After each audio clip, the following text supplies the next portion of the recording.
Hello and welcome to my channel.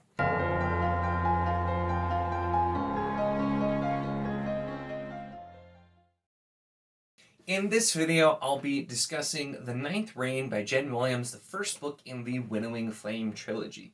So this was the buddy read for January for the Wizardly Duo Discord. We are doing the whole trilogy with the next two books coming February and March, so you can still jump in if you're interested. But let's talk about The Ninth Reign, because this was a pretty unique book that I had some mixed feelings on, so we'll go from there. So The Ninth Reign puts a lot of different elements together that you wouldn't probably normally see in the average fantasy story. So we have kind of the fantasy part about the premise, where we have this like ancient race of longer lived beings, basically called the Eberons, and they have their city, and things change when their tree god dies, and they no longer basically get power from the tree god, and so they're kind of like dying out and having to deal with the rest of the world. Then the other big thing is that there are several times, it's happened 8 times specifically, where this strange race of, they call them the worm people, come and invade and try to like completely wipe out all life, basically. And so with that, you get some kind of like sci-fi elements. The landscape is full of all kinds of like eldritch horror type elements as well. And then a big plot line in the book, especially following one of the main characters, is kind of like the, adventure, like Indiana Jones type studying artifacts type thing. So we have a lot going on here. And I think for the most part, the book is fairly well written. We really, in this one though, it's much more focused on building up the world than really having a whole lot happen. There's not a ton of plot in this book, and what there is just kind of moves where it needs to go, but the focus definitely seems to be building the world. So this is definitely the first entry in a series where I would greatly expect the next book to really start moving more on with plot and introducing more based on what's been set up here, because the world is very interesting. Just kind of going through, a lot of the chapters start with like letters or journal entries from one of the characters, where it's kind of like giving some more background and exposition there, and kind of learning about the world, which I thought was interesting. But like I said, not a ton of plot that had happened so far. So the 3 main characters we follow are Tormolin, who's an Eberron, who decides to leave the city of his people as they're kind of like dying out, and go off on his own, and he ends up working for the very eccentric Lady Vincenza, and she's the kind of explorer / studying artifacts from the invading worm people and trying to learn more about them, and also a fell witch named Noon involved as well, who is basically a prisoner at a place called the Winnowy, where fell witches who can use what's called winnow fire are used to create like a drug, basically. Is kind of what's going on there. So those are like the 3 general paths that are started, and everything starts to, of course, move in the same direction toward the same goals. But what the premise basically being set up again is, we're expecting these invaders to come back at some point is what we're looking at. The one big thing that just stood out about this book, I do have to say, is the tone, because I've described some of the stuff that's happening, and especially with the kind of like horror elements with the landscape and creatures, it really felt like this should be a darker tone than I found it to be.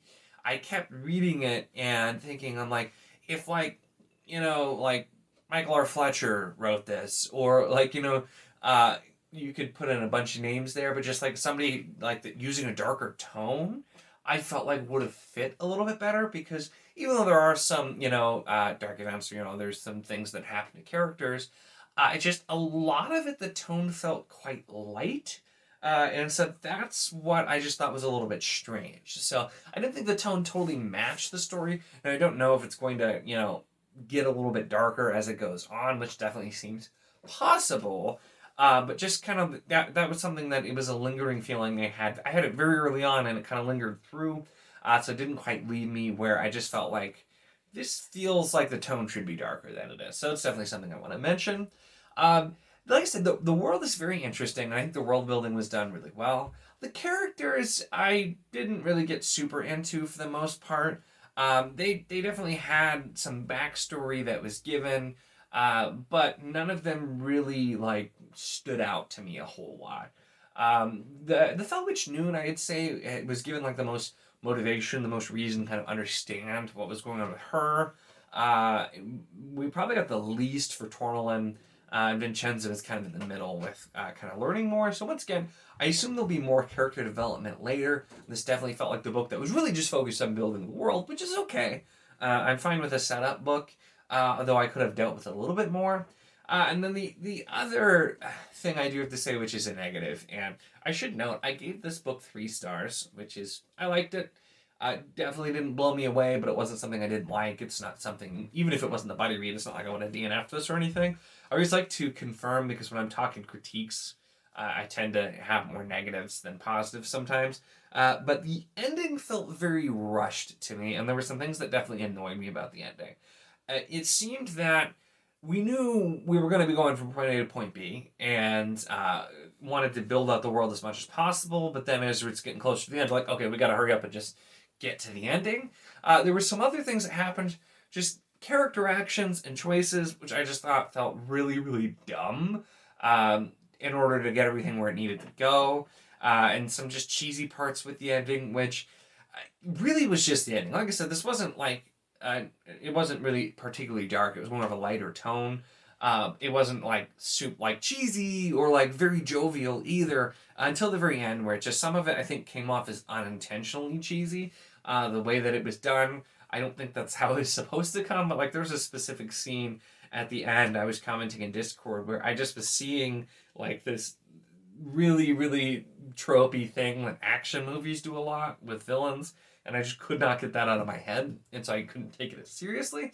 So the ending annoyed me, because actually, yeah, that's right, my official rating was 2.75. I docked it a quarter star because the things about the ending annoyed me.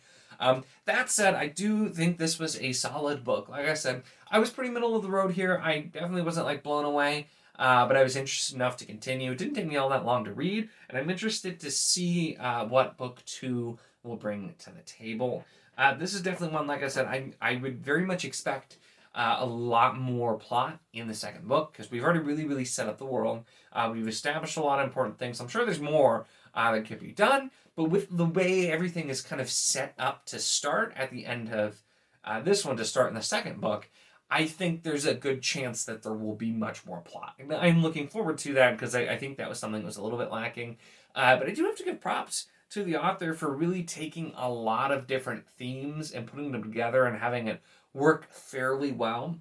I know when we were talking in Discord about this in the Buddy Read channels, some people felt like it was a little bit too much, which I think there's definitely an argument for, because like I said, you have your fantasy elements, you have your sci-fi elements, you have the strange landscape, you have some like horror elements, you've got everything from gigantic grapes to like people ride these giant bats to, you know, the like alien worm creature type things, you know, whatever you want to call them. It discusses what the name of like the different worm people are, but you know, there's these foreign creatures. There's a lot going on, and there's more talked about. So I definitely think with what's set up, we'll still probably get more of the world, but I think we really, really well established that. So I try to be really patient with first books to an extent with doing setup, because I've read a lot of slower books that do a lot of setup first, and then there's a lot of payoff later. So I try to keep that in mind. This isn't a debut, I know, because there's an advertisement for a different trilogy that the same author did, but it's definitely trying to do something fairly unique and ambitious. So I'm willing to give the series the benefit of the doubt. Of course, you know, I'll have to check back in after reading the second book to see if the things that I didn't care for that much really continue or if things start to improve. So that definitely remains to be seen. But I do think this has some potential, and it was interesting enough, like I said, to get me through, despite definitely not getting a really positive response on me either. I was fairly in the middle, not super positive or super negative, despite the complaints that I've talked about. That's kind of how I felt about this. Like I said, there's a lot of interesting elements. Some of the things that were being explored in setup, I thought were well done. A lot of it was pretty predictable, I have to say, too, is one of the other kind of downsides, because there was one big, like, reveal where I'm like, oh, I absolutely didn't see that coming. It was somewhat early on, maybe closer to half, but then in the second half of the book, you really, at least for me, like, you could really kind of see where things were going. The journal entry letter, like, epigraphs I mentioned, those sometimes did do a little too much of, like, telling you what to expect to come.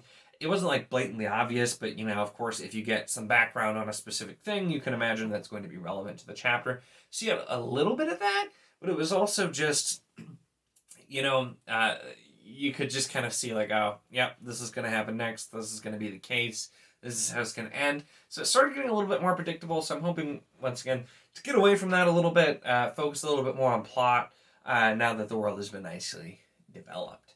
So those are really my thoughts on the Ninth Reign. Let me know in the comments what you thought about this book, if you have read it, or if this is different, or you agree or disagree with any of the thoughts that I've said. Of course, you can check out the Wizardly Duo Discord. There's a link in the description for it, where we still have buddy channels as of now. Buddy read channels as of now. Probably they'll go away, or we'll, like, archive them once we get to the end of the month. But you still have time if you want to jump in and read this. It's not super long or anything, so you could probably even jump in this month. But if you want to jump in the buddy read, or if you've read it before, feel free to come in and chat with everybody who's reading it for the first time this month as well. Of course, also, if you enjoyed this video, make sure to give it a like. And if you enjoy my content, make sure to subscribe.